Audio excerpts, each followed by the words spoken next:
Yes, I gotta have faith. I gotta have You're listening to Faith at Work, brought to you by LymeRevive.org. Information and healing for Lyme disease. Now to our host, Carl Grant.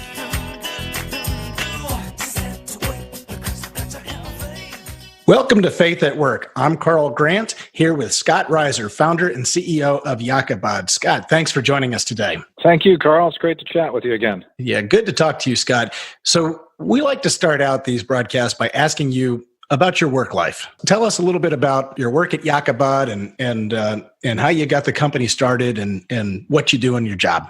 Yeah, so Yakabod is a software plus services company. We built this enterprise social collaboration type platform, and we use it to build apps for underserved business processes in our customers. A lot of custom development, integration, deployment kind of stuff in our core business. But then we've used the platform to also spin off a couple more commodity-like products that are much more software than services. So that's the business.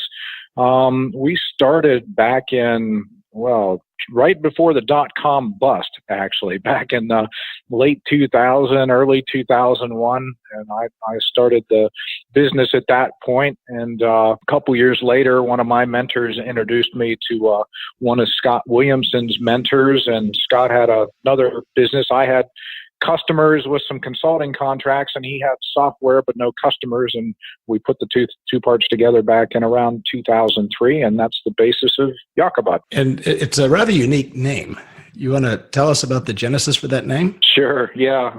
When I started back in late 2000s, you probably remember the whole .com domain name land grab. Everybody was making up words. I vaguely remember one where some guy had made up he used the Persian word for surfer dude. It's his company name, and none of that was very relevant to me. So I went to it was Old Testament Hebrew, and Yakabod means God's glory. And we used to say back in those days it was kind of our anti-Enron device. It kept us thinking about something besides our own egos. And did you have to do a lot of research to find that, or is that something you just knew, Scott? I did a little research and played with some other variants, but it just, after much prayer, it kept coming back to that. So I've known you, going back probably when you were getting this company started. And I know you're a man of faith, but I don't know how you came to faith. So tell us how you came to faith. Yeah, well, I grew up in small town Ohio, Carl, and so I guess I was a cultural Christian when I was growing up. I went to church every Sunday and, Sunday school and probably the youth group on Wednesday nights, but I never knew Jesus back then. So, crazy story, right? But I went away to college and then got out into the work world, and I was pretty firmly entrenched at that point, what you'd probably call Western consumerism. I just needed more. I just needed an upgrade. And I was, if I was drinking cheap beer in college, I moved to craft brew, but if I had living in the college slums with 5 other guys in a, broken down house, I got an apartment, and then I was able to buy a townhouse. And I was basically doing everything that the world around me told me I should be doing to have a good time.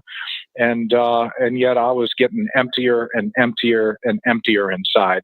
And one day, through a crazy set of circumstances, we go into more detail at that at a different point, but kind of proof to me that God had a sense of humor. He used my own sin against me, kind of in an attempt to justify I didn't recognize it as sin back then, but in an attempt to justify some of my behavior, I started reading the Bible every night.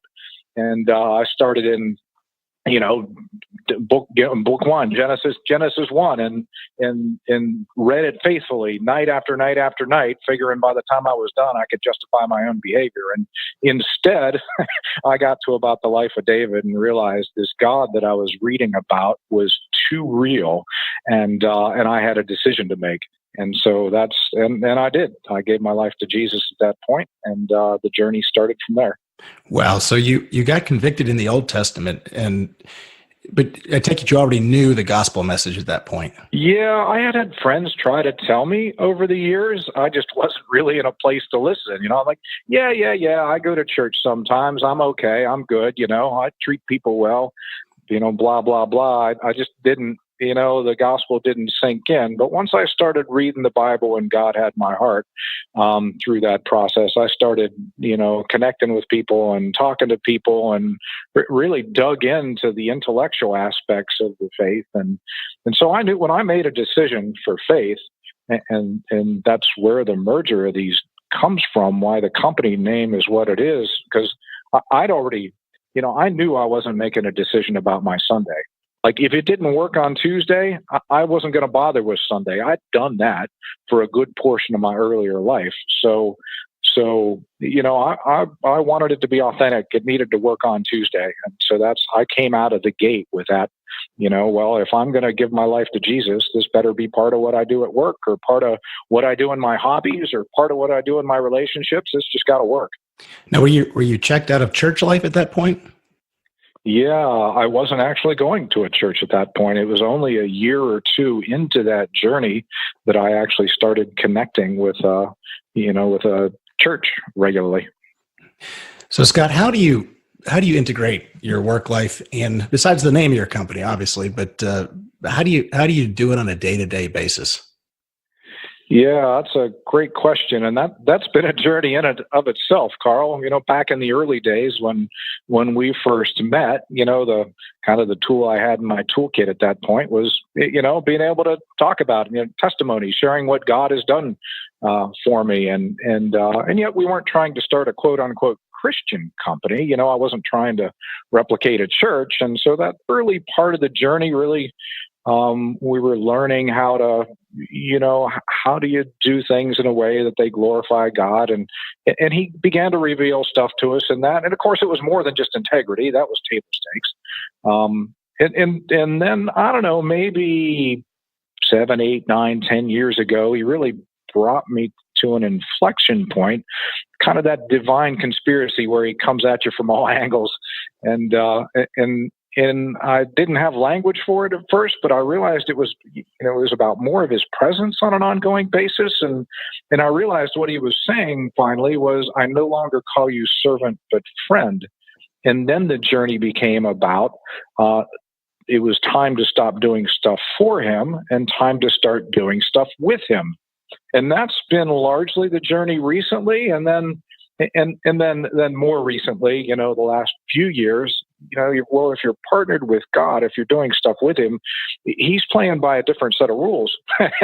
His kingdom looks different than, the worldly kingdom. So then you start asking that question. Well, how do we make our business look more like his kingdom every day?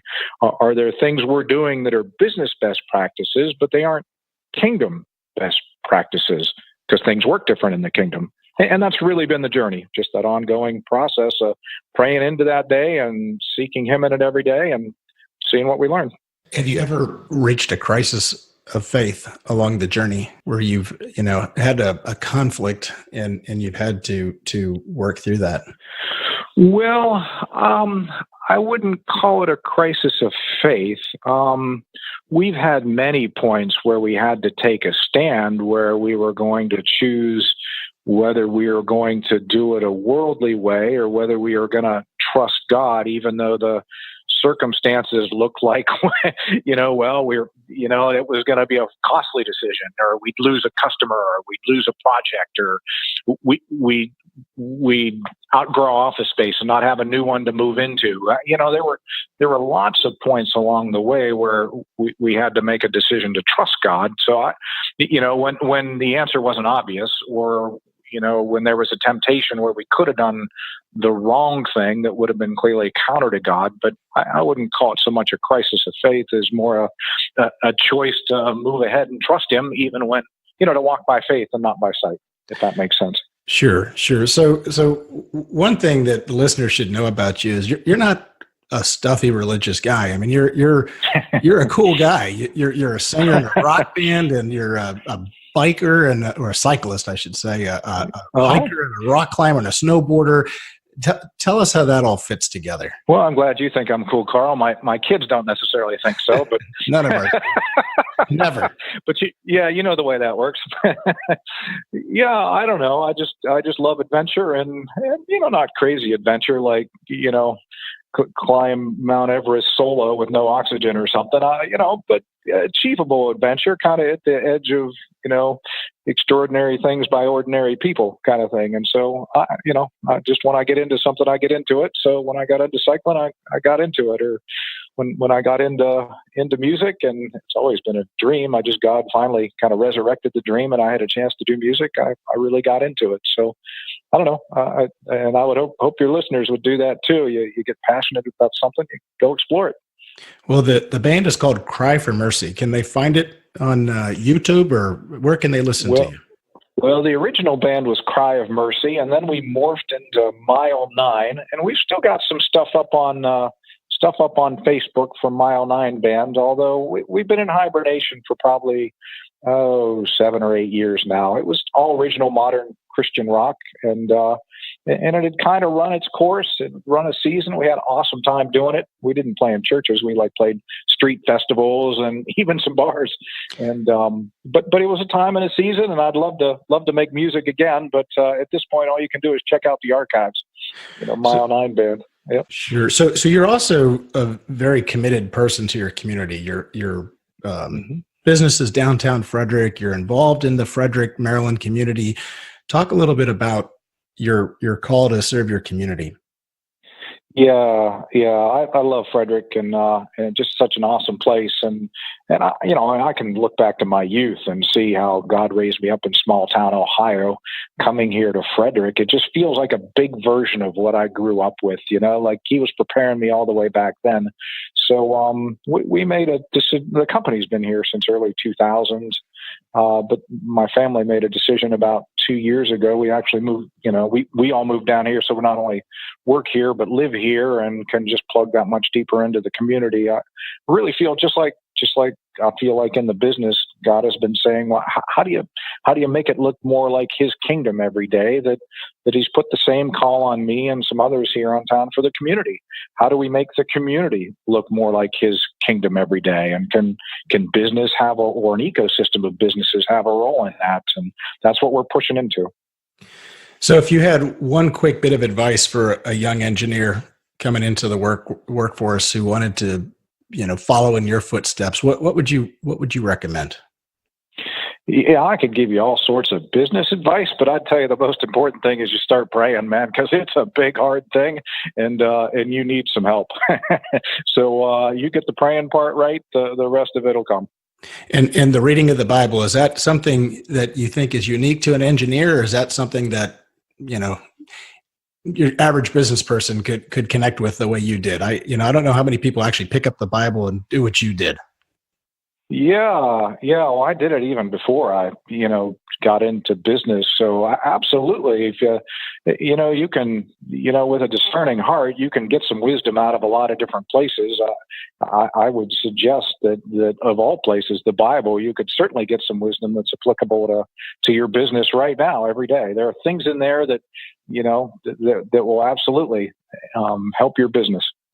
Well, thank you so much, Scott. We're coming to end here. I'm here with Scott Ryser, and would like to tell you to follow us on Facebook. Go to facebook.com/faithatworkradio and find us there. You can subscribe to our podcast as well. Thank you very much. Thank you, Carl. Yes, I gotta have faith. I gotta have You have been listening to Faith at Work with Carl Grant, brought to you by limerevive.org. I gotta have faith.